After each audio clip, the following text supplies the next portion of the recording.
अस्हाबिक या हबीब माशाअल्लाह। हज़रात मोहतरम, अभी आप हज़रत अल्लामा मौलाना खलीफ़ा मुश्ताक साहिब नक्शबंदी उनकी पाकीज़ा गुफ्तगू समात कर रहे थे और उससे कबल भी मुसलसल खूबसूरत आवाज़ें माहौल को निखत बदामा बना रही थीं और आस्ताना आलिया कासिमाबाद शरीफ बदीन के अंदर सालाना तकरीबात इस वक्त यहाँ बैठा हूँ, ऐसे लगता है कि नैगिया शरीफ में बैठे हुए हैं।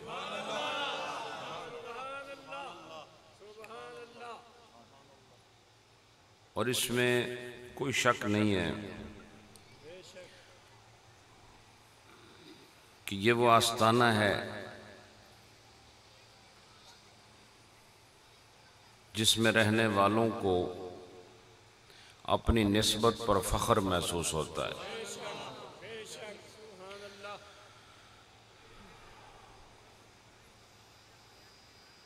एक इंसान का वालिद अगर किसान भी हो ना, तो बेटे को हक है कि उस पे फ़ख्र करे। और मुरीद भी मिसले औलाद होता है पीर के सामने, और अगर नस्बी एतबार से वालिद पर फ़ख्र करना रवा है तो रूहानी लिहाज से जो आपका वालिद है, जो आपको ज़मीन में और ज़मीन की पस्तियों में रखने के बावजूद अर्शी ग़िज़ा और अर्शी लंगर पेश करता है, उस पर भी फ़ख्र करना मुरीद का हक होता है। खलीफा मोहम्मद फ़ाज़िल साहब रहमतुल्लाह अलैह और खलीफा ग़ुलाम रसूल साहब रहमतुल्लाह अलैह, ये मेरे जद्द आला और मेरे शेख करीम दोनों के नवाजी हुई शख्सियात हैं, जिन्होंने इस दूर उफ्तादा मकाम में मुश्किलात के बावजूद इस्तिक़ामत का दामन अपने हाथ से जाने न दिया और यहाँ अला वजहिल इस्तिक़लाल बैठे रहे और मुर्शिद का पढ़ाया हुआ सबक पढ़ते रहे। हज़रात, आज वो बहुत ही आराम और सुकून में अपनी बरज़खी हयात गुजार रहे हैं। हम जो ये रोशनी रात के अंधेरे में इस जलसे की वजह से और से पाक की वजह से देख रहे हैं, ये रोशनी वहाँ सुबह और शाम मौजूद है। और ये बत्तियाँ तो थोड़ी देर बाद बुझा दी जाएंगी, लेकिन जिन्होंने अल्लाह को राज़ी कर लिया उनकी कब्र में रोशनी सुबह महशर तक कायम रहती है। और एक चीज़ ये भी है कि जब तक आदमी अपने आप को मनफी न कर दे, वो मुरीद होता ही नहीं है। जिसे लगे कि मैं कुछ हूँ तो वो कुछ भी नहीं है। सहाबा किराम बड़ी बड़ी शख्सियात थे, हुजूर के आगे वो कुछ भी न रहे और अल्लाह ने उन्हें सब कुछ बना दिया। तो बाज़ औक़ात आदमी को अपनी अक्ल पर फ़ख्र होता है, बाज़ औक़ात इंसान को अपने इल्म पर फ़ख्र होता है, बाज़ औक़ात अपने नसब पे फ़ख्र होता है, बाज़ औक़ात अपनी सुरीली आवाज़ पे फ़ख्र होता है, लेकिन ये सब चीज़ें आने वाहिद में मादूम हो सकती हैं, लेकिन निस्बत ऐसा फैज़ है जो मादूम नहीं बल्कि मौजूद रहता है। और निस्बत उस वक्त फ़ायदा देती है जब आदमी अपनी नफ़ी करता है। और याद रखो, नफ़ी के मुकाबले में इस बात है, जब आदमी ने नफ़ी कर दी तो इस बात मिन इंदिल्लाह हो जाता। और ये काम इन दोनों बरादरान ने किया कि जब भी जिक्र होता अपना जिक्र नहीं किया, अपने मुर्शद का जिक्र किया। और सच्चा मुरीद वही होता है कि जिसकी ज़बान पर अपने मुर्शद का नाम कायम और दायम रहता है। और ये भी देखने में आया है कि अल्हम्दुलिल्लाह उसके बाद उनकी औलाद में भी वही अज्ज़, वही इनकिसार, वही मोहब्बत, वही वारफ्तगी, वही दिलबस्तगी, वही शाइस्तगी और वही पैमाना मोहब्बत खूबसूरती से छलकता नज़र आता है। और ये भी कहने में हक़ बजानिब हूँ कि हर साल जब मैं यहाँ आ रहा हूँ, हर साल के इज्तिमा में हमें खातिर खा इजाफा भी नज़र आ रहा है। और ये मंज़र ऐसे नहीं मारिज़ वजूद में आया, इस मंज़र के पीछे कोई पस मंज़र भी है जिसकी वजह से आज ये बहारें इस मरकज़ और इस आस्ताने में नज़र आ रही हैं। अल्लाह पाक खलीफा साहब के सारे बच्चों पर करम फरमाए और साहबज़ादा ग़ियासुद्दीन साहब जो अपने वालिद गिरामी की मसनद पर मुतमक्किन हैं, अल्लाह इन्हें इस अज़ीम फरीज़े को निभाने की तौफ़ीक नसीब करे। बाकी भी जितने साहबज़ादा मोइन, साहबज़ादा सलाउद्दीन, साहबज़ादा अलाउद्दीन व दीगर सब पर अल्लाह की रहमत है और मैं दुआ गो हूँ अल्लाह इसमें और इजाफ़ा फरमाए। थोड़ी सी बातें करनी है आपके साथ, उसके बाद थोड़ा आपको ज़िक्र कराना है और उसके बाद फिर इंशाअल्लाह आपको खाना खिलाना है, ऐसा ही है, और फिर हमने चले जाना है। और ये आमद और रफ्त का सिलसिला जारी रहेगा इंशाअल्लाह।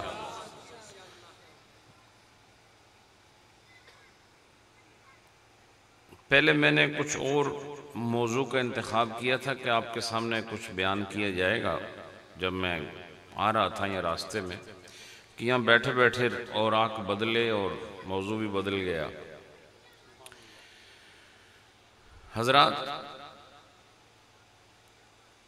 ये रूहानी और सूफियाना रिश्ता कायम करने के हवाले से जो तफसीलात और जो तफहीमात जनाबे जलालुद्दीन रूमी ने पेश फरमाई हैं, इनमें उनका कोई सानी नहीं। तो जो लोग सूफियाना तर्ज ज़िंदगी अपनाना चाहते हैं या अपनाए हुए हैं, उनके लिए मसनवी के औराक से अपने हिस्से का रिज़्क लेना ज़रूरी है। मसनवी शरीफ ये दिलों को मुतमईन करती है, इताअत पर उबारने के लिए खूबसूरत ज़रिया है। दिल मुतमईन होते हैं, रूहें शाद होती हैं, इंसान आमादे इताअत होता है, इंसान फ़ख्र व किब्र की लानतों से अपना दामन छुड़ा के अज्ज़ व इनकिसार पर इक्तिफा कर लेता है। और रूमी साहब का काम क्या है कि वो मानवीयत की इंतहा का मज़ा चखाते हैं। माना, जब आपको माना मिल जाए तो समझो आपको मगज़ मिल गया, लेकिन उस माने तक पहुंचाने में भी रूमी साहब इंतहा पर ले जाते हैं और इतनी खूबसूरत तफहीम फरमाते हैं कि फ़हम के सारे गोशे रोशन नज़र आते हैं। और फ़हम ऐसा मिलता है फहम कहते हैं समझने को।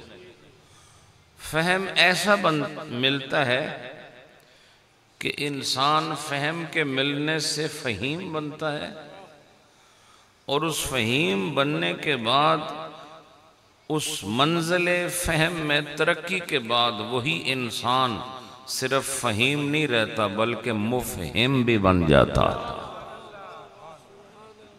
यानी वो फ़हम वाला ही नहीं होता बल्कि फ़हम देने वाला भी बन जाता। समझे आप? एक यह है कि खुद समझ लेना, खुद समझ लेना ये लाजिम है, और एक है खुद भी समझना और दूसरे को भी समझा देना, ये मुताद्दी है। और तसव्वुफ में लाजिम कोई चीज़ नहीं होती बल्कि मुताद्दी होना ज़रूरी है, और इसका सबूत भी मेरे नबी के फरमान में मौजूद है। हुज़ूर ने फरमाया खैरुकुम मन तअल्लमल कुरान व अल्लमहू, जिसका मतलब ये है तुम में बेहतरीन इंसान वो नहीं जो खुद पढ़े, वह बेहतरीन इंसान वो है जो खुद भी कुरान पढ़े और दूसरे को भी कुरान पढ़ाए। ये शान मुताद्दी है। और शान लाजिम कौन सी होती है? जिसमें सिर्फ फी नफ्स ही सबूत कमाल होता है। बोलो, फी नफ्स ही सबूत कमाल होता है।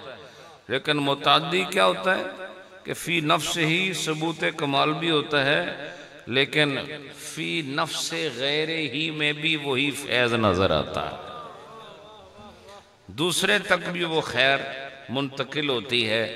और ये तरीका सूफियाना है। आम मुसलमान नमाज पढ़ता है और सूफ़ी नमाज पढ़ता भी है, जो नहीं पढ़ते उनको पढ़ाता भी है। यही तो फ़र्क है एक आम इंसान और सूफ़ी में। उसको ये मर्तबा मिला इसलिए नहीं है कि वो खुद अपने अंदर मस्त हो जाए, बल्कि ये मर्तबा इसलिए मिला कि इस मर्तबे की वजह से दूसरे को भी रुतबा मिल जाए। सूफी की मिसाल चिराग की तरह होती है कि उस चिराग की लौ से फिर करोड़ों चिराग जला लो, अरबों चिराग जला लो, याद रखो उस एक चिराग से रोशनी में इजाफा भी होगा और ख़ुद उसकी रोशनी में कमी भी वाक़या नहीं होती। ऐसा ही है ना? तो ये अल्लाह वाले तकसीम करते हैं। अल्लाह पाक ने पूरा ख़जाना इनके हवाले किया हुआ है। तो ये ख़जाना लेने के लिए पहले ख़ुद को उस मंजिल पे बिठाना पड़ता है कि जहाँ बंदा कहे कि मैं ख़जाना नहीं हूँ, मैं ख़जाने वाले खाज़िन के पास आया हूँ। हाँ, वो फिर अपनी चाल और ढाल के ज़रिए से इस इंसान को ख़जाने में तब्दील फरमा देता है। इस मकसद को हासिल करने के लिए सोहबत ज़रूरी है। देखो, अगर आज ये मजलिस ना होती, मैं यहाँ ना आता और आप भी यहाँ ना आते, ये बात हो नहीं सकती थी। और सहाबा किराम को जो मर्तबा मिला है इस सोहबत की वजह से मिला है। बोलो, सहाबी किसे कहते हैं? बोलो, सहाबी किसे कहते हैं? उसे कहते हैं जिसे नबी पाक की सोहबत, नबी पाक की ज़ियारत बहाले ईमान नसीब हो गई और फिर उसी हाल में वो दुनिया से रुखसत हुआ, हालत ईमान में। सिर्फ ज़ियारत नहीं बल्कि उसी हाल में दुनिया से भी चला जाए तो उसको सहाबी कहते हैं। तो अगर ये सोहबत ना होती तो सहाबी कैसे बनता? और अगर सहाबी ना होता तो फिर दीन की हिफाजत कैसे होती? और मैं अल्लामा मुश्ताक साहब के मरकज़ में जो गुफ्तगू हुई उसके साथ में एक चीज़ और भी मिला देता हूँ। वो ये है कि आज आप जो अल-हम्द से वन-नास तक कुरान पढ़ रहे हैं, ये कैसे पता चला कि ये कुरान है? ये भी सदका सहाबा किराम का है। यानी अदिल्ला अहकाम में सबसे आला दलील वो कौन सी है? वो कुरान है। और कुरान कैसे कुरान है, हमें क्या पता कुरान क्या है। तो कुरान हम कहते हैं नबी पाक ने कुरान हमें दिया है, लेकिन नबी पाक ने मुझे आपको तो नहीं दिया। नबी पाक से सहाबा ने लिया, फिर इन्हीं सहाबा ने उसको जमा किया, फिर इसे एक मुसहफ के अंदर बंद किया और उस मुसहफ में बंद करके फिर इसे मजीद नुस्खों में कलम बंद किया और फिर ये नुस्खे हर जानिब तकसीम हुए।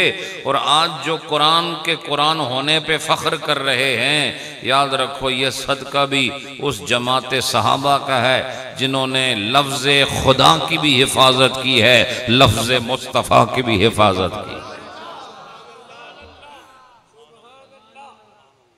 अजब बात है भाई,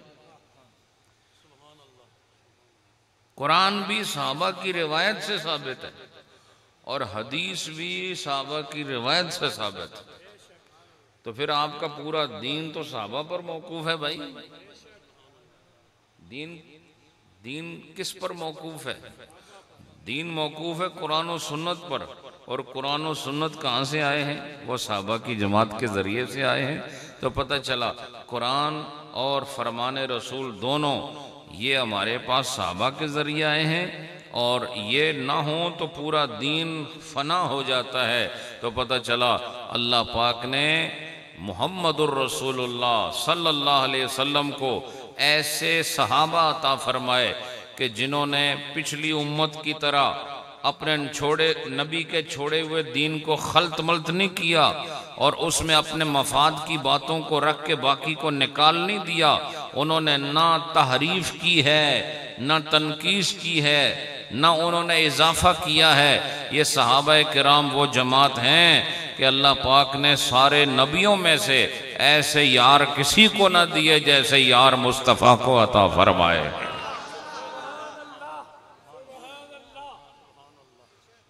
पता चला ये पूरा दीन का मदार है ही जमात सहाबा पर।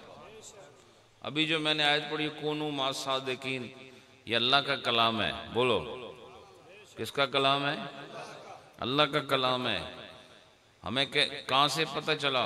नबी पाक ने इसे अपनी ज़बान अक़दस से मुतलफ़्फ़ज़ फरमाया और इस तलफ़्फ़ुज़ वकूनू मा सादिकीन से ये कलाम इलाही मेरे नबी के ज़रिए सहाबा को मिला और सहाबा किराम ने फिर इसकी हिफाजत फरमाई। और आपके विसाल के बाद याद रखो नबी पाक अलैहिस्सलातु वस्सलाम के विसाल बाकमाल के बाद इसको कुरान को बाकायदा एक मुसहफ की सूरत में लाने वाले और पूरे कुरान को जमा करने वाले और इनकी आयात और सूरतों की तरतीब और अलहम्द से वन्नास तक आप आज जिस सहूलत के साथ कुरान पढ़ रहे हैं, ये सारा समरा जो आपके आज हाथों में नज़र आ रहा है, इसका सबब सहाबा की अजीम जमात है।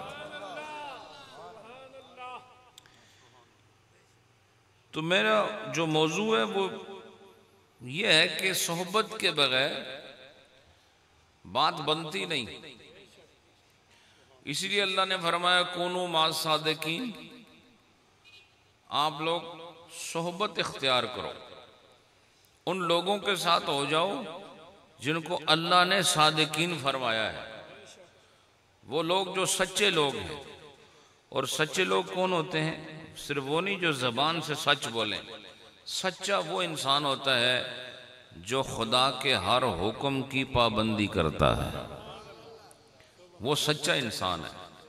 वो किरदार के लिहाज से सच्चा है, वो गुफ्तार के लिहाज से सच्चा है, वो तामील के लिहाज से सच्चा है, वो ईमान के लिहाज से सच्चा है, वो हुस्न मुआशरत में अपने किरदार के लिहाज से सच्चा है, वो हलाल व हराम में तमीज़ करने के लिहाज से सच्चा है। और ऐसे सच्चे को अल्लाह का वली कहते हैं। गोया अल्लाह ये फरमा रहा है ईमान वालों तकवा भी हासिल करो और मेरे नेक सच्चे वलियों के साथ हो जाओ। लिहाजा जो अल्लाह वालों के साथ हो जाए उसका नतीजा क्या होता है? याद रखो, जो जिस जमात के साथ शामिल हो जाए फिर हशर में उसी जमात के अंदर उसको उठाया जाता है। अब इस बात को समझाने के लिए रूमी साहब की तरफ तवज्जो करते हैं। वो ये फरमाते हैं कि ये लोग बड़ी दूर से खैरात समेट के लाने की सलाहियत रखते हैं। फरमाते हैं ये बहरे मार्फत के गवास हैं, ये उस मार्फत के समंदर में गोता जन होने की सलाहियत रखते हैं। और फरमाते हैं कि दुनिया का समंदर भी अपनी गहराई में कोई मोती जरूर रखता है, लेकिन अल्लाह की जो मार्फत का समंदर है उसकी गहराई में भी बहुत ऐसे मोती हैं जो अल्लाह सिर्फ उन्हीं को अता फरमाता है जो इस बहरे मार्फत में गोता जन होकर इसकी तह में चले जाएं। और जब तह में जाते हैं तो तह की हर सिमत में खुदा की मार्फत के मोती नजर आते हैं। और इस बहरे मार्फत में नीचे जाना यही शरीयत है। अल्लाह की मार्फत के समंदर में गोता जन होना यही शरीयत है। और दुनिया का हर काम आसान है, लेकिन जिंदगी को बिदायत से निहायत तक शरीयत के मुताबिक गुजारना बहुत मुश्किल काम है। इसी को मार्फत का समंदर कहते हैं। और जिसने इसमें एक दफा गोता जन होकर इसकी गहराई तक अपने आप को पहुंचा दिया तो याद रखो वो खाली हाथ नहीं लौटता। अल्लाह उसका सर से लेके पांव तक अल्लाह उसके तन में मार्फत के मोतियों को सजा देता।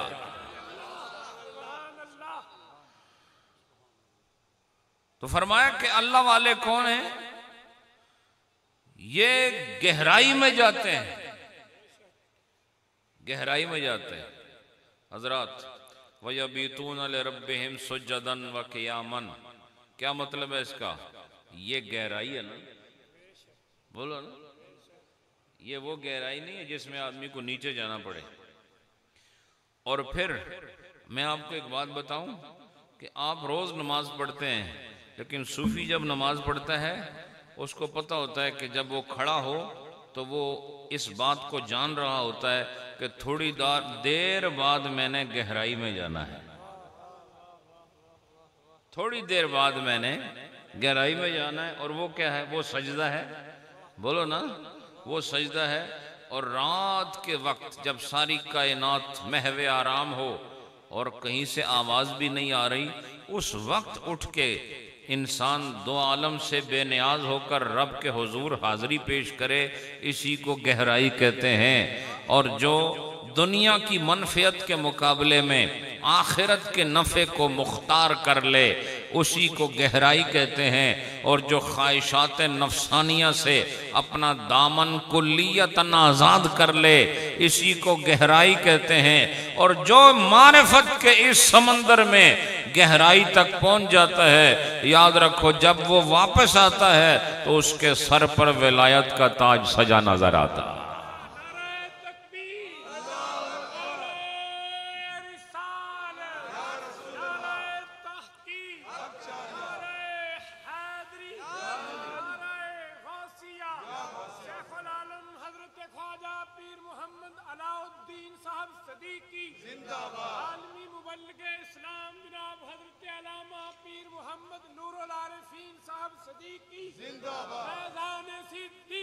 जारी रहे, सुभान अल्लाह। हजरात, तो फरमाया ऐसा इंसान जो गहराई में जाने की सलाहियत रखता है वो खाली हाथ नहीं आता। अल्लाह पाक उसे फिर उसी मार्फत के जहान के मोती अता फरमाता है। और मैं आपको एक बात बताऊं कि दुनिया के मोती का जिक्र क्यों नहीं? इसलिए कि दुनिया का मोती जिनके भी हाथ में आते हैं, हीरे जवाहरात जिनके हाथ में आते हैं, एक वक्त आता है कि उनके हाथों से निकल जाते हैं। लेकिन ये वो मार्फत के मोती हैं कि इंसान कब्र में जाए तो ये साथ जाते हैं, हशर में उठे तो ये साथ रहते हैं, जन्नत में जाए तो ये साथ रहते हैं। तो फरमाया मोती वो नहीं होता जो मौत पर आपसे छीन लिए जाएं, मोती वो होते हैं जो आपके साथ रहें। फरमाया बहरे दुनिया से जो मोती हासिल करो वो वापस ले लिए जाते हैं, और बहरे मारिफत से जो मोती हासिल करते हो वो एक दफा जब खुदा दे दे तो जन्नत तक आपके साथ रहते हैं। तो ऐसे लोगों का फिर मकाम क्या होता है? रूमी साहब क्या फरमाते हैं ऐसे लोगों का मर्तबा ये है कि वो जब उनके हाथ में मोती आ गए तो ये तो फिर बहुत बड़े सौदागर बने। बोलो ना भाई, इनका कारोबार तो फिर बड़ा निराला कारोबार है। को समझ भी रहे हो या आपको सर्दी लगी हुई है? ये सर्दी तो लगी हुई है आपको, माशाल्लाह लगी हुई है सर्दी, बोलो ना। अच्छा माशाल्लाह। मैं ये कह रहा हूं कि ऐसा कारोबार जिसमें अल्लाह बंदे को मार्फत का खजाना अता फरमा दे, तो ऐसा ताजिर जिसकी तिजारत अल्लाह के साथ हो, फरमाया दुनिया के ताजिर से मुख्तलिफ है। क्यों? कि दुनिया के ताजिर को जब खसारा होता है उस वक्त उसका मुंह देखने वाला होता है, बोलो ना। और जब नफा होता है तो वो खुश होता है, और जब खसारा हो तो वो गमगीन और हजीन नजर आता है, बोलो ना। ऐसा ही है ना। लेकिन फरमाया जिसका कारोबार अल्लाह के साथ है उसे नुकसान तो खैर होता ही नहीं है, लेकिन उसकी शान निराली ये है कि अगर उसके सामने खसारा भी कोई लेकर आए वो उसी को हाथों में लेके नफे में तब्दील करके वापस कर देता। बात समझे कि नहीं भाई?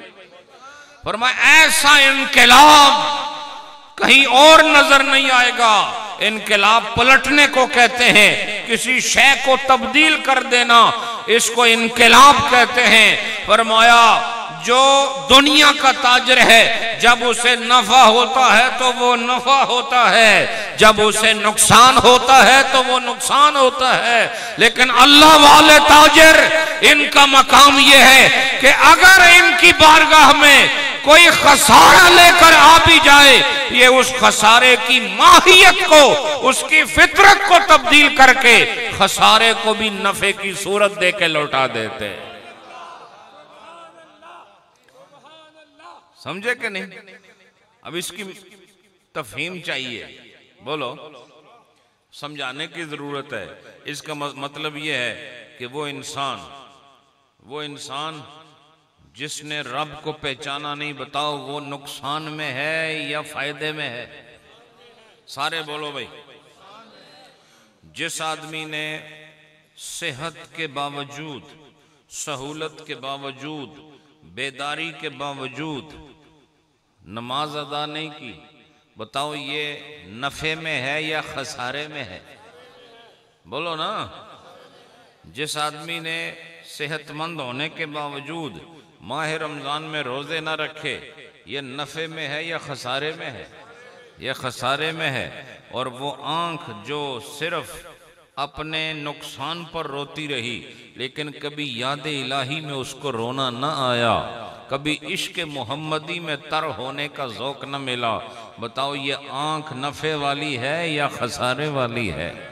और वो ज़बान जो सिर्फ किज़्ब गोई में मसरूफ़ रही, जिसने गीबत ही गीबत की है, जिसने शरारे अपने अंदर से बाहर उगले हैं, और बताओ ये ज़बान नफ़े वाली है या खसारे वाली है? और जिसकी समातों में मुग़ल्लज़ात ही मौजूद हैं और दूसरों की गीबत ही मौजूद है, या कलाम फहुश जिसकी समातों से गुजरता रहा, बताओ ये समात नक्स वाली और ये खसारे वाली है या नफे वाली है?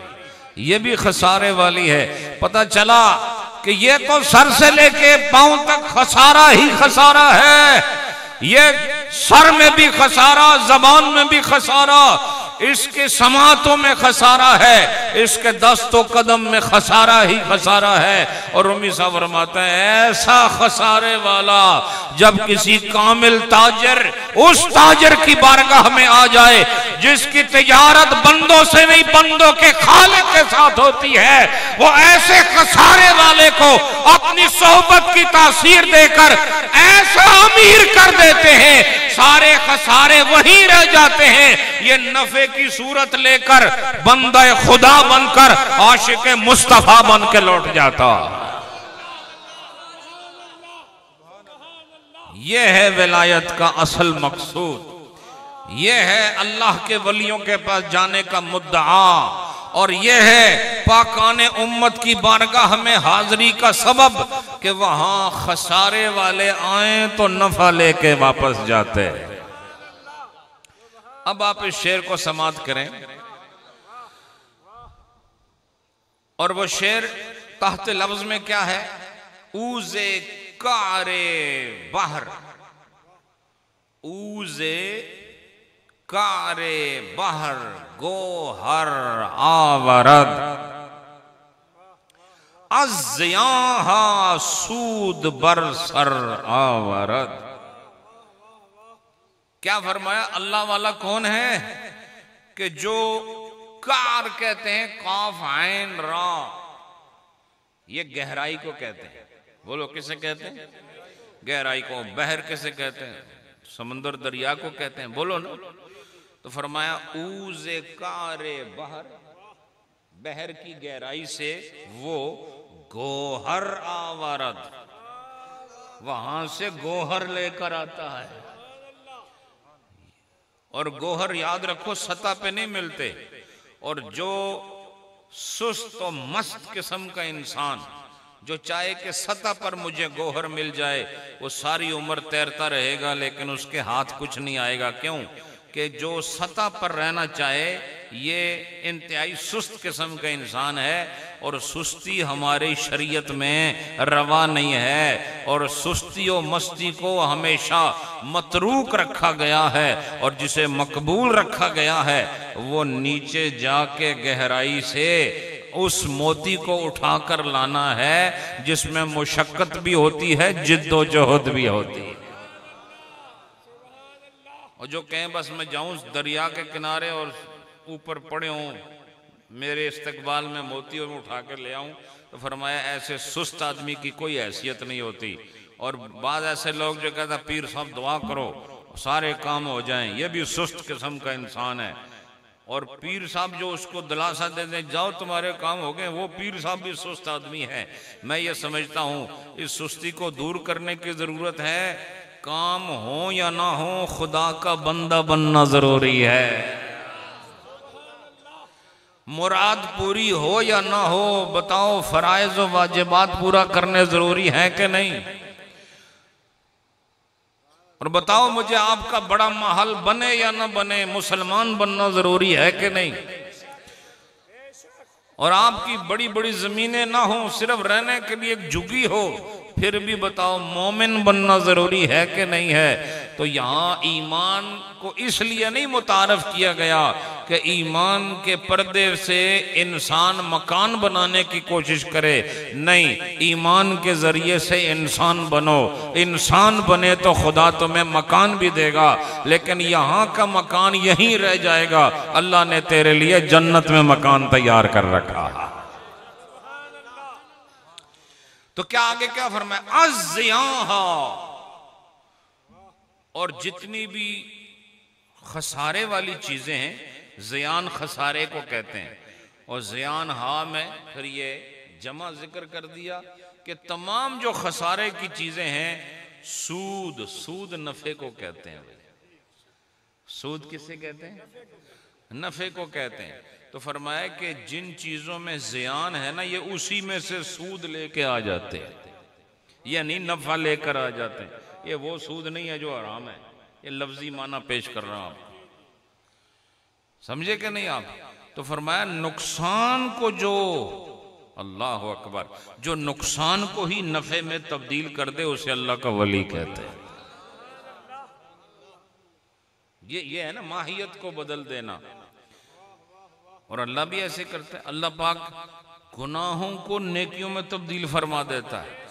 कुरान ने इस पर दलालत की है, समझे कि नहीं? वो सय्यात को हसनात में तब्दील कर देता है। और अल्लाह पाक ने अपने वलियों को यह ताकत अता फरमाई है।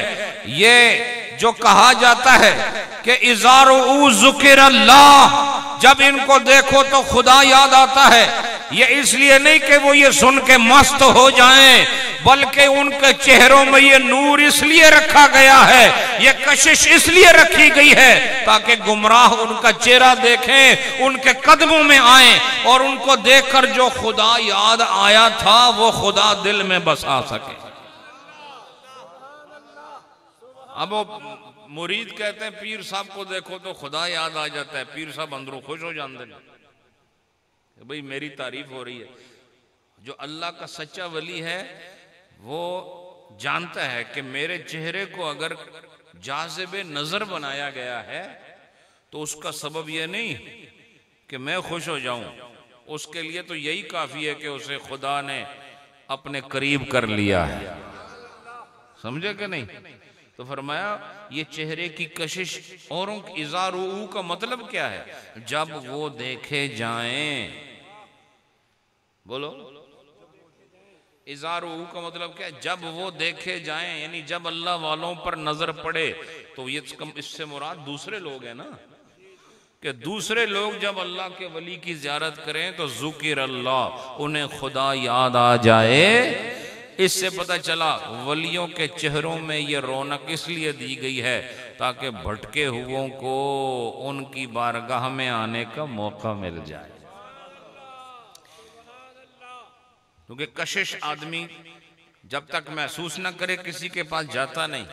तो फरमाया इसलिए उनके चेहरों में ये तासीर है ताकि जो बिगड़े हुए हैं और जो अच्छे हैं दोनों उनके पास जाएं। अच्छे जाएंगे तो उनके दर्जों में और इजाफा होगा और जो बिगड़े हुए हैं उनको संवरने का मौका मिल जाएगा। अब शेर समाप्त करें। ऊज़े कारे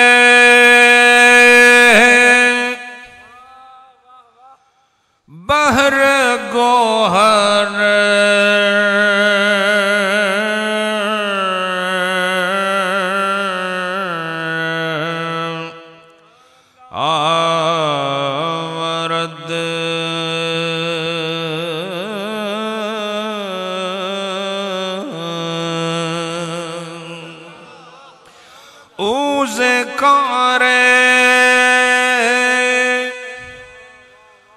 बहर गोहर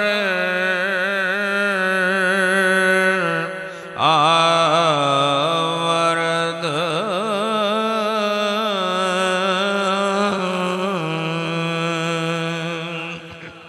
अज़्ज़िया सूद बरसर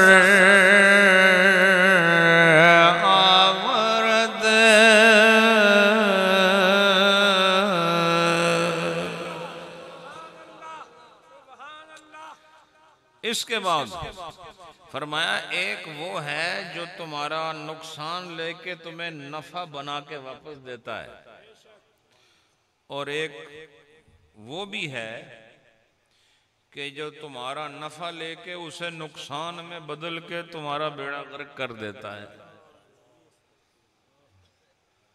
इसलिए जिसके पीछे चलना है बहुत तहकीक के साथ, बड़ी एहतियात के साथ, क्योंकि बाज लोग कपड़ों का सहारा लेके पीर बने हुए हैं, बाज लोग 2 नंबर किस्म के हवारियों का सहारा लेके पीर बने हुए हैं, और बाज लोग अपने बड़े बड़े बुजुर्गान जो उनकी नस्ल के वली थे उनका सहारा लेके झूठे पीर बने हुए हैं। इसलिए अवामुन्नास को दीन का बुनियादी इल्म होना चाहिए ताकि वह अपने सही रहबर का इंतखाब कर सके।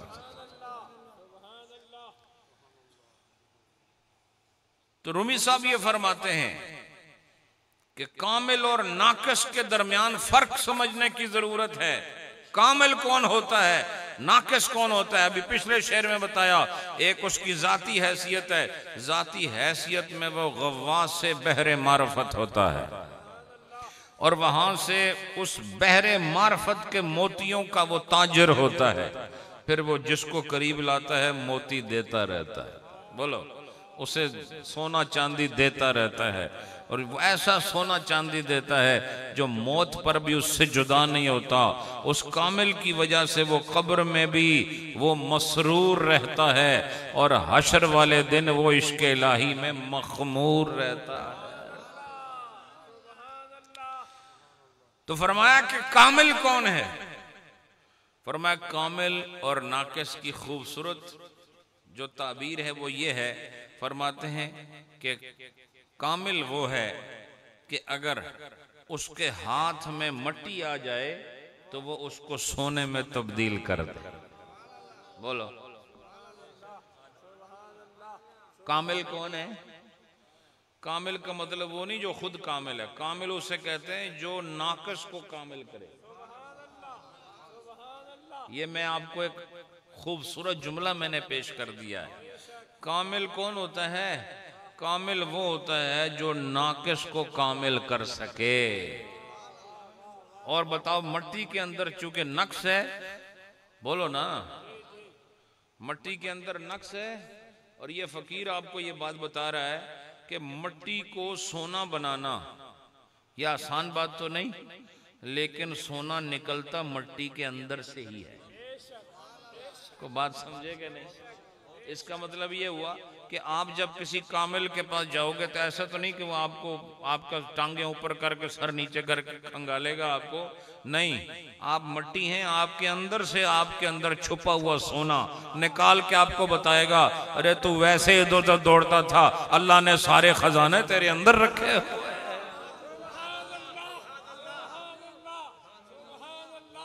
मट्टी के अंदर ही सब सोना है ना। मट्टी आसमान से तो सोना नहीं आता, ये सब सोना मट्टी के अंदर है, लेकिन सोना मिलता उसे है जो मट्टी के अंदर तलाश करने की जुस्तजू रखता है और मेहनत करता है। जिस तरह अल्लाह का वली तह में जाकर मोती लाता है, इसी तरह अल्लाह ने उसको ये फन भी अता फरमाया हुआ है कि मट्टी जब उसके सामने आए तो उसको मट्टी को आगे से हटाकर अंदर से सोना निकालकर उसी मट्टी को बताता है ये तेरे अंदर मौजूद है। तो वली वो होता है जो आपको बेदार कर दे, वली वो है जो आपको इताअत के लिए तैयार कर दे, उसे अल्लाह का वली कहते हैं। और फरमाया कि मट्टी के इंसान सब कुछ तेरे अंदर है, लेकिन उस पर से धूड़ और मट्टी को हटाकर सोने की सूरत को सामने लाने के लिए किसी दम वाले की जरूरत है। आप तो दम कराते हैं ना सिर्फ सर दर्द के लिए, कोई ऐसी फूंक भी चाहिए कि गर्द हटे और तुम्हारा छुपा हुआ सोना सामने आ जाए। तो फरमाते हैं कामिल कौन है? कामिल वो है कि खाक उसके हाथ में आए तो रूमी साहब फरमाते हैं उसे सोना बना देता है। और नाकिस कौन होता है? कहा नाकिस वो होता है जिसके सामने सोना ले जाओ तो वो उसे भी राख बना देता है।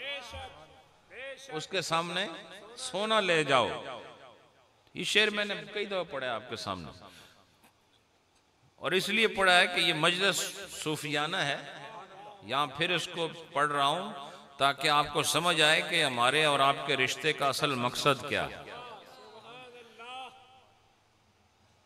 हर आदमी के अंदर खजाना मौजूद है।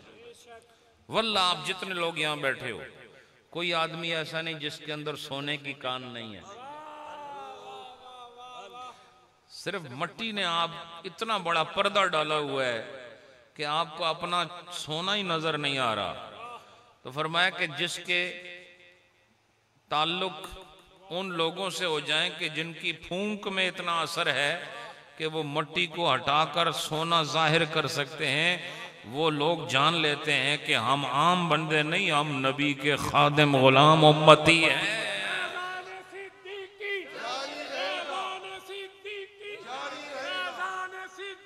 जारी रहे।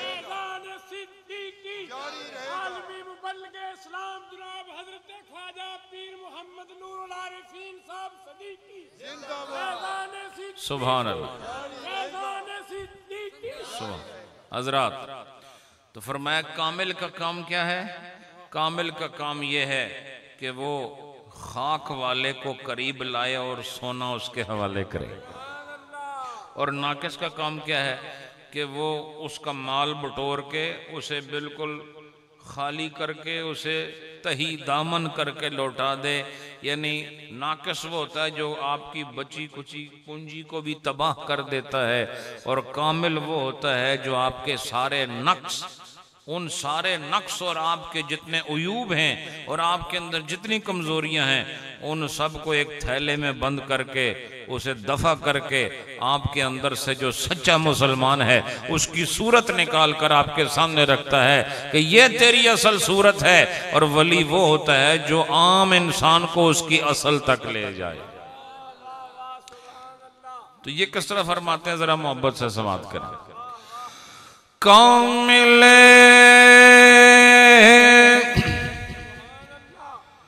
गर खाक गिरद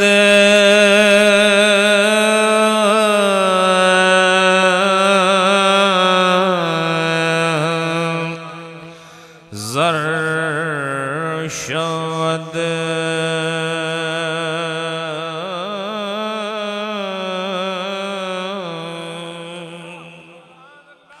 कामिले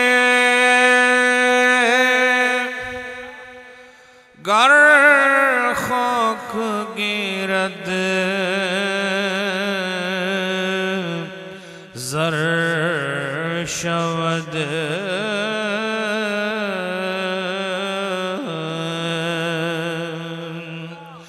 ना के सर जर जर बुरद खाकस्तर शवद।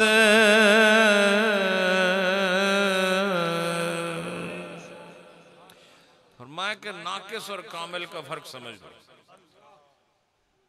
एक आदमी अपने शेख के साथ 5 साल रहे, 6 साल रहे, उसके बाद भी वही नकम्मा हो तो समझ लो कि या ये नकम्मा है या जिसके साथ रहता है वो नकम्मा है, या दोनों ही नकम्मे हैं।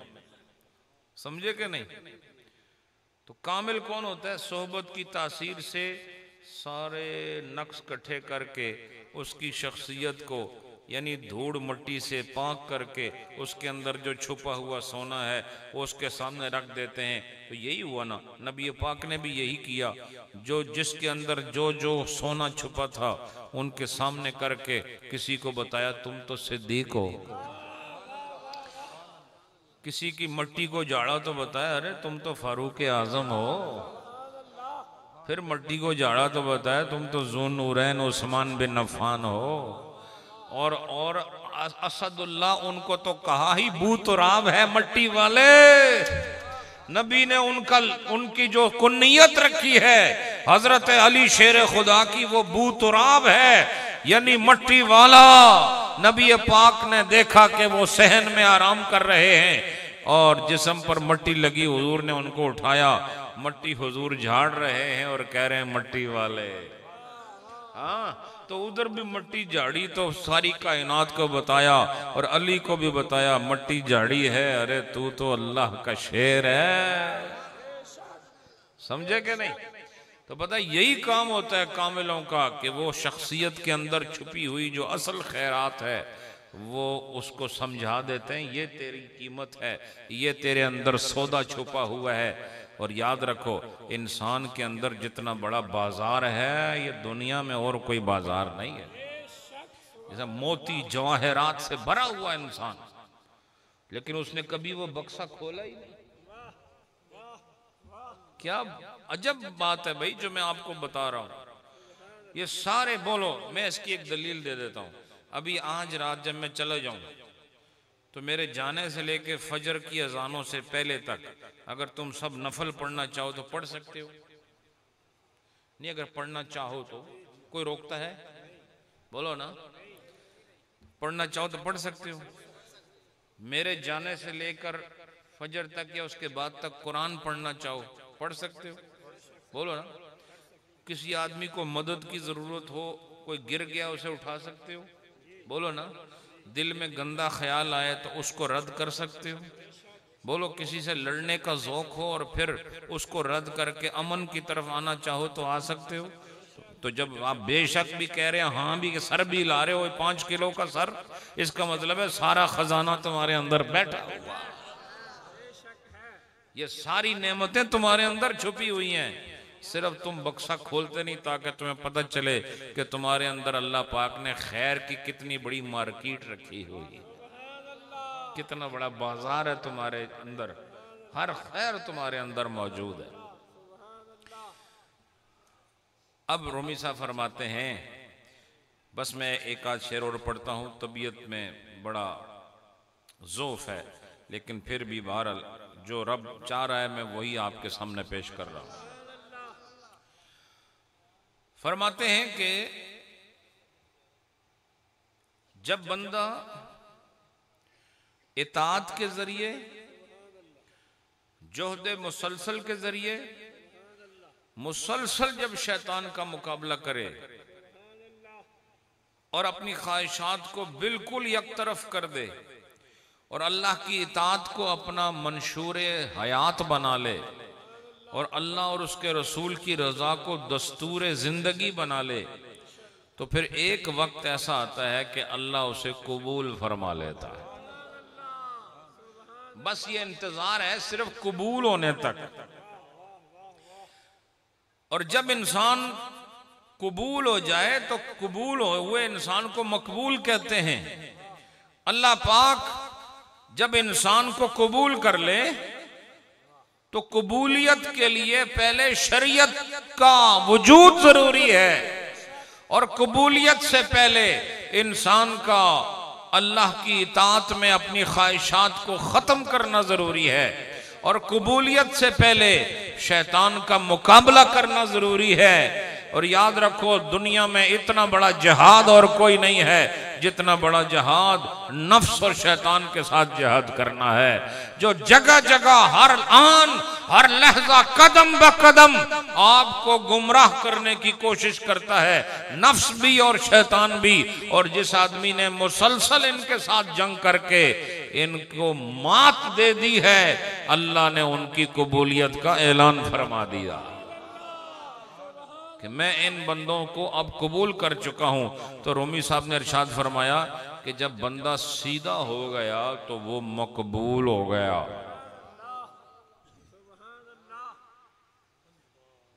सीधे को फारसी में रास्त कहते हैं। क्या कहते हैं? तो फरमाया कि जब इंसान सीधा हो जाए तो अल्लाह उसे कबूल फरमा लेता है। बोलो भाई, अल्लाह कब कबूल फरमाता है? तुम बोलो, तुम बोलो। अभी तक आप सीधे हुए नहीं है, बोलो जरा ऊंचा बोलो जरा। हाँ, अल्लाह कब कबूल करता है बंदे को? जब इंसान सीधा हो जाए। और सीधा होने के लिए तरीका क्या है? और मैं सीधे रास्ते पर आ जाऊं, और वो सिराते मुस्तकीम है। और सिराते मुस्तकीम अल्लाह का रास्ता है और अल्लाह के रास्ते में कोई टेढ़ापन नहीं है। इसलिए बंदे में भी जब तक टेढ़ापन हो वो अल्लाह वाला बन नहीं सकता। अल्लाह ने जो रास्ता बनाया वो भी सीधा है और जो उस पर चलता रहता है वो भी सीधा हो जाता है। और जब सीधा हो जाए तो खुदा उसे कबूल फरमा लेता है। और रूमी साहब ने फरमाया, ऐसा बंदा जो तरीके मुस्तकीम पर चलते चलते खुद भी मुस्तकीम हो गया तो वो मकबूल बारगाह रब्बुल आलमीन हो गया।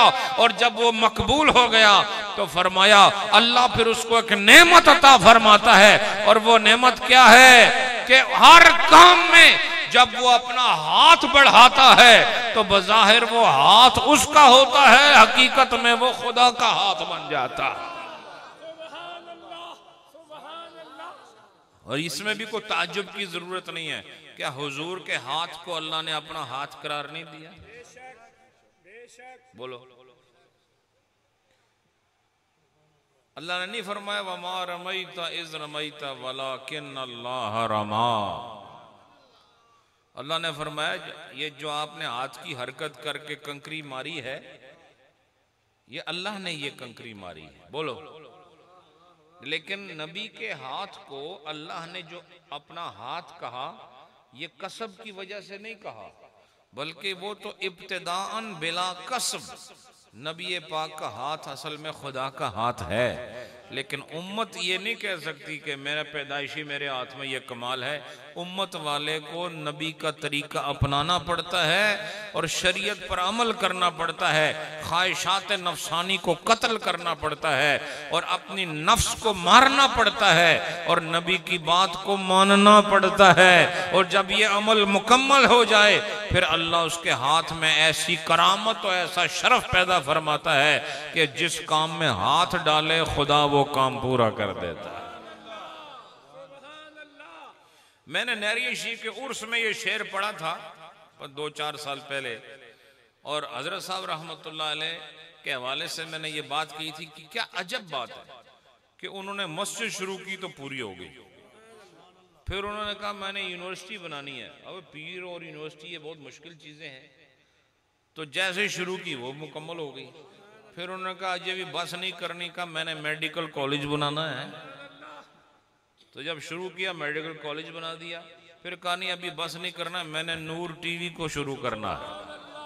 तो जो शुरू किया वो भी पूरा हो गया। मैंने लोगों से कहा ये क्या माजरा है, वो जिस काम में हाथ डालते हैं काम हो जाता है। मैंने कहा रूमी साहब ने इसका हल बता दिया है, जो खुदा का हो जाए खुदा उसके हाथ में अपनी कुदरत रख देता है। एक दफा खुदा के हो जाओ फिर तुम्हारे हाथों से जो काम भी होगा उसके पीछे खुदा का हाथ मौजूद होगा, यानी उसकी कुदरत मौजूद होगी और तुम्हारे सारे काम अल्लाह पूरा करता रहेगा। तो क्या फरमाया, फरमाते हैं चूं कबूले हक बुवद आम मर्दे रास्त। सीधा आदमी, मर्दे रास्त, सीधा बंदा, चूं कबूले हक बुवद, जब सीधा आदमी अल्लाह के बारगाह में कबूल हो गया तो मर्दे रास्त कहा है, सिर्फ मर्द नहीं कहा, क्योंकि मर्द तो सारे ही है ना, आप भी मर्द हैं सब, लेकिन मर्दे रास्त हो जाओ तो कबूल हो जाओगे। और मर्दे रास्त होने के लिए जो तरीके रास्त है अल्लाह ने हमारे लिए जो मुकर्रर फरमाया है उस पर चलोगे तो सीधे बंदे बन जाओगे, और सीधे बंदे बने तो फिर चूं कबूले हक बुवत, फिर तुम अल्लाह के मकबूल बंदे बन जाओगे। तो फिर क्या होगा, दस्ते ऊ दरकार हा दस्ते खुदा, दस्ते ऊ दरकार हा दस्ते खुदा। और इसका भी इस बात कुरान की इस आयत से होता है, इन्नल्लज़ीना युबायऊनका इन्नमा युबायऊनल्लाह। ऐ मोहम्मद, जो तेरे हाथों पर बैत कर रहे हैं जान ले के असल में वो खुदा के हाथ पर बैत कर रहे हैं। ये कुरान कह रहा है। फरमाया कि कुछ ऐसे हाथ होते हैं जिनको खुदा अपना हाथ बना देता है। मैं नबी के हाथ पर हाथ रखकर जिन्होंने बैत की है, याद रखो ये नबी की बैत नहीं है, ये खुदा की बैत है। तो यूं कहने में कोई हर्ज नहीं है कि नबी के हाथ को अल्लाह ने अपना हाथ कहा और नबी की बैत को अल्लाह ने अपनी बैत कहा। बोलो ना। और वजह क्या है, अल्लाह फरमाता यदुल्लाहि फौका ऐदीहिम, इन सब हाथों पर असल में अल्लाह का हाथ मौजूद है। तो फरमाते हैं कि अल्लाह वाले जहां चले जाएं फिर उनके हाथों का करिश्मा देखो। और वो करिश्मा क्या है कि जितने काम बिगड़े हुए होते हैं वो बनना शुरू हो जाते हैं। अब ये शेर समाप्त करें। चूं कबूले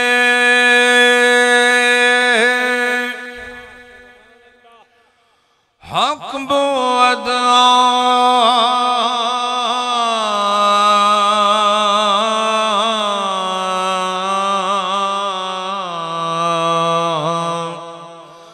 मर्द रास्त।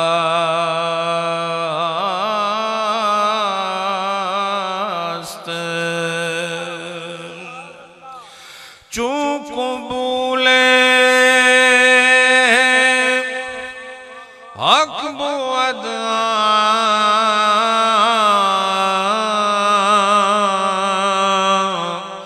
मर्द रास्त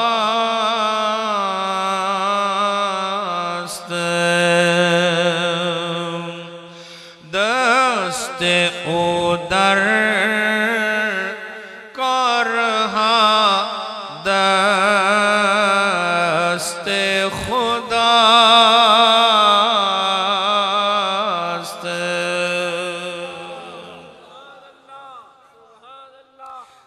रूमी साहब ने फरमाया कि अल्लाह वालों का हाथ इसलिए काम करता है कि उन्होंने अपना दिल खुदा के हवाले कर दिया। जब दिल आपका आपके पास हो फिर आपका हाथ खुदा का हाथ नहीं बन सकता।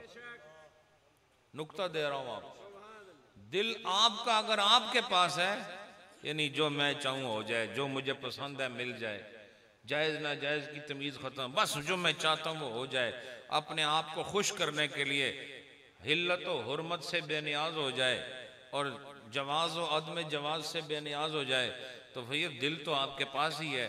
और जब दिल आपने अपने अंदर से निकाल के अल्लाह के हवाले कर दिया, यानी जो रब कहेगा वही होगा, तो फिर खुदा आपके हाथ को अपना हाथ बना दे। समझे कि नहीं? हजरात फरमाते हैं ऐसे लोग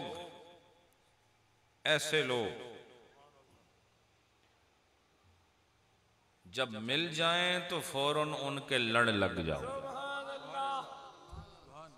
लड़ने ना लग जाओ, उनके लड़ लग जाओ। समझे कि नहीं? क्योंकि जब इनके साथ लगे तो ये अपने हाथ की तासीर से तुम्हारा हाथ भी ठीक कर देंगे। तो एक शेर में और पढ़ता हूं। रूमी साहब फरमाते हैं, आप फरमाते हैं कि एक कायदा तो मैं समझाता हूं, वो ये है कि अगर मरीज आदमी के हाथ में हाथ दोगे तो एक दिन तुम भी मरीज हो जाओगे। समझे? वही बात, नाकिस के हाथ में हाथ दोगे तो एक दिन तुम भी नाकिस हो जाओगे। और आगे फरमाते हैं कामिल के हाथ में हाथ दोगे तो चाहे तुम नाकिस हो, वो अपने कमाल की वजह से तुम्हें भी बाकमाल बना देगा।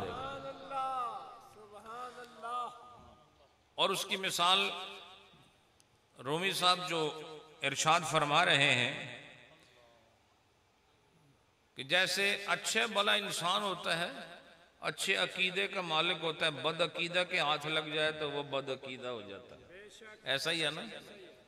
और फरमाया कि ये मिसाल है उसकी जो मरीज की मिसाल हो, कि अगर आदमी मरीज है और वो जा भी मरीज के पास रहा है तो उसके मर्ज को कभी ख़त्म नहीं किया जा सकता। तो फरमाया कि मरीज को अगर शिफा चाहिए तो किसी तबीब की ज़रूरत है, मरीज की ज़रूरत नहीं है। मरीज को मरीज नहीं चाहिए, मरीज को तबीब चाहिए। और फरमाते हैं कि जिस आदमी ने किसी इल्लत वाले के हाथ में हाथ दिया तो वो भी इल्लती बन जाएगा। इल्लत कहते हैं नक्स को, इल्लत सिर्फ वजह को नहीं कहते, कहते हैं इसमें इल्लत हुई है, ये भी इस्तेमाल होता है। तो फरमाते हैं कि अगर कोई आदमी नक्स वाले के साथ रहा तो वो भी नक्स वाला बन जाएगा। और फरमाया कामिल की तो ये शान है कि अगर कामिल की बारगाह में, रूमी साहब जो फरमा रहे हैं वो ये फरमाते हैं कामिल वो शख्सियत है कि उसके पास अगर कुफर आ जाए तो वो भी इस्लाम बन जाता है। इसका मफहूम क्या है? इसका मफहूम यह है कि कामिल की बारगाह में अगर काफिर आ जाए तो ये अपनी सोहबत व तालीम व ताल्लुम की तासीर से उस इन काफिर को भी मुसलमान बना के लौटा देता है। इससे बड़ी मिसाल और क्या होगी? एक वो है जो आपका सच्चा अकीदा छीन के आपको गुमराह कर रहा है, और एक वो है जो गुमराह जैसे उसकी बारगाह में आया। और सबसे बड़ी गुमराही क्या? कुफर होती है। इससे बड़ी गुमराही और कोई नहीं। सबसे बड़ी गुमराही क्या है? और अल्लाह पाक ने सबसे बड़ी गुमराही वाले मर्ज की शिफा भी अपने वली के दर पे रखी हुई। तो वो चूंकि वाज करता है, सिर्फ इल्म से नहीं करता, सिर्फ लफाजी से नहीं करता, बल्कि उसके इल्म के साथ अल्लाह हिकमत को हमराह बना देता है। तो इल्म माल हिकमत, इसका नतीजा कामयाबी है, इसका नतीजा हिदायत है, इसका नतीजा सुरखरुई है, इसका नतीजा जन्नत है। तो रूमी साहब ने क्या फरमाया? हर चे गीरत इल्लती इल्लत शवत, हर चे गीरत इल्लती इल्लत शवत, कि इल्लती आदमी जिस चीज पे हाथ डाले उसको भी इल्लती बना देता है। समझे कि नहीं? जिस चीज को हाथ डाले, नुकसान वाला आदमी वो फायदे वाली चीज को हाथ डाले उसमें भी नुकसान पैदा कर देता है। लेकिन फरमाया कुफ्र गीरद, सुनते हो भाई? कुफ्र गीरद कामिले मिल्लत शवद, कुफ्र गीरद, कुफ्र गीरद कामिले मिल्लत शवद, और हर चे गीरद इल्लती इल्लत शवद, कुफ्र गीरद कामिले मिल्लत शवद। तो फरमाया कि जो नक्स वाला है वो कमाल को भी नक्स में तब्दील कर देगा, और जो कामिल है वो उसके हाथ में कुफर आए तो वो उसमें भी मेहनत करके उसे मिल्लत यानी ईमान और शरीयत बना के तब्दील कर देगा। ये शेर समाप्त करें। हर चे गीरद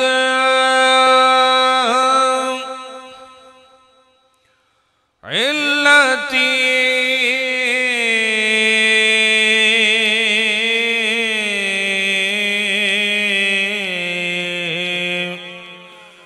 इल्लत शवद,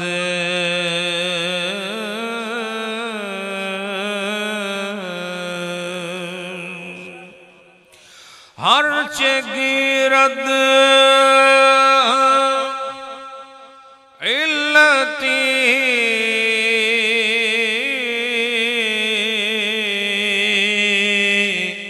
इल्लत शवद,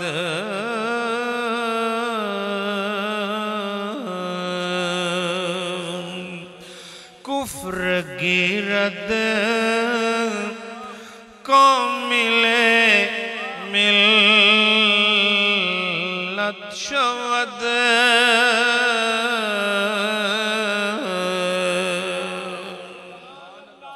यह है कामिल और नाकिस का फर्क। तो ऐसे के हाथ में हाथ न डालना कि जो तुम्हें पहले से भी बुरा करके अल्लाह के अजाब का मुस्तहिक बना डाले। ऐसे के हाथ में हाथ देना जो तुम्हारे सारे नक्स और ऐब को तुम्हारे सामने रखकर तुम्हारी शख्सियत की तामीर इस तरह करे कि रसूल भी तुम्हें कबूल कर ले, रसूल का रब भी तुम्हें कबूल कर। हजरात, अल्लाह इस मरकज को सलामत रखे, इस मरकज की अल्लाह हिफाजत फरमाए। ये आस्ताना नरिया शरीफ का खूबसूरत मरकज है।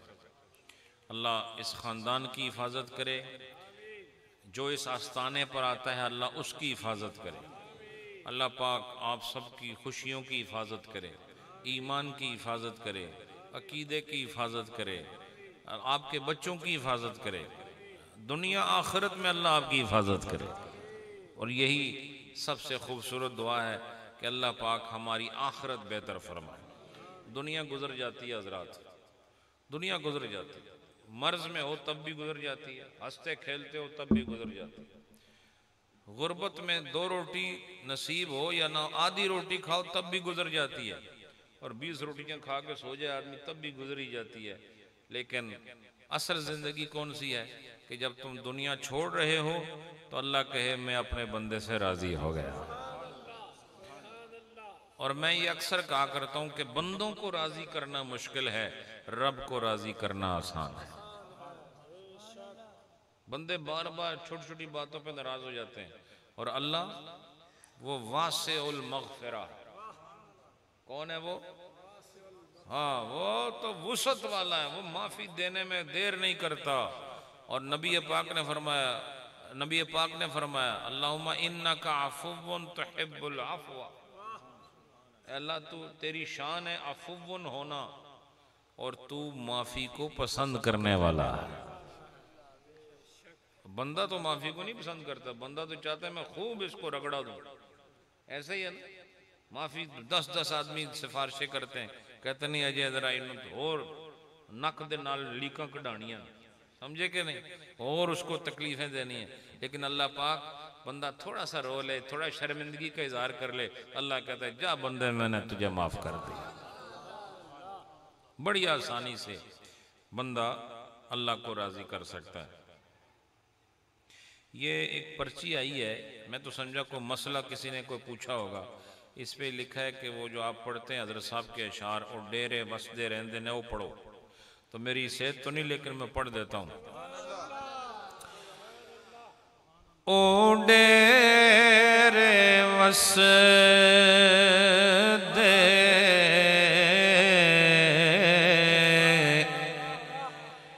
रहंदे ने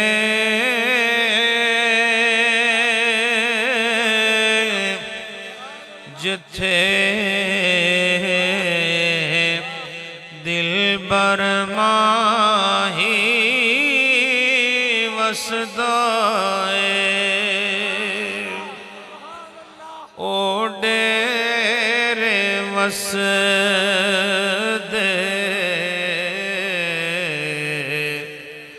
रहंदे ने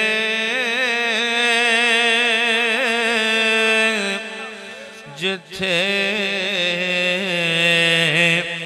दिल बर माही वसदा ओ खेती मूल ना सुख दिए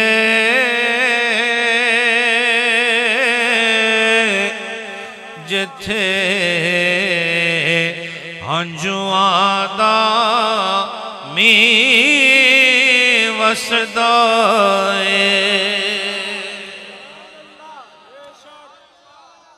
हज़रत साहब रहमतुल्लाह अलैह ज़ौक़ में ये पढ़ा करते थे।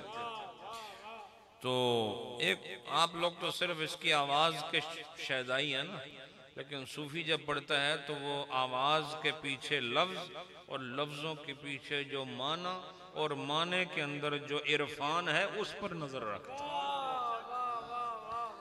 अल्लाह पाक सलामत रखे। हजरात थोड़ी देर जिक्र और उसके बाद इंशाअल्लाह दुआ। पहले मैं पढ़ूंगा, बाद में आपने पढ़ना है। ला इलाहा इल्लल्लाहु ला इलाहा इल्लल्लाहु ला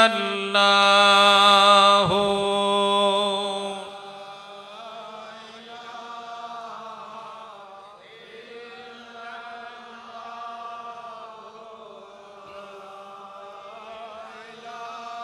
इल्लल्लाहु ला इलाहा इल्लल्लाहु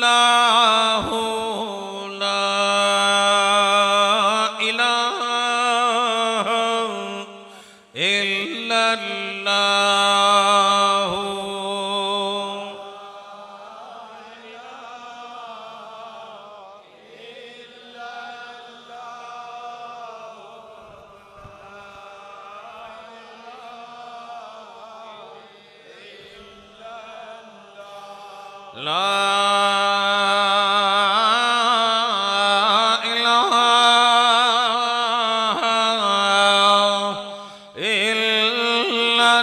इल्लल्लाहु ला इलाहा इल्लल्लाहु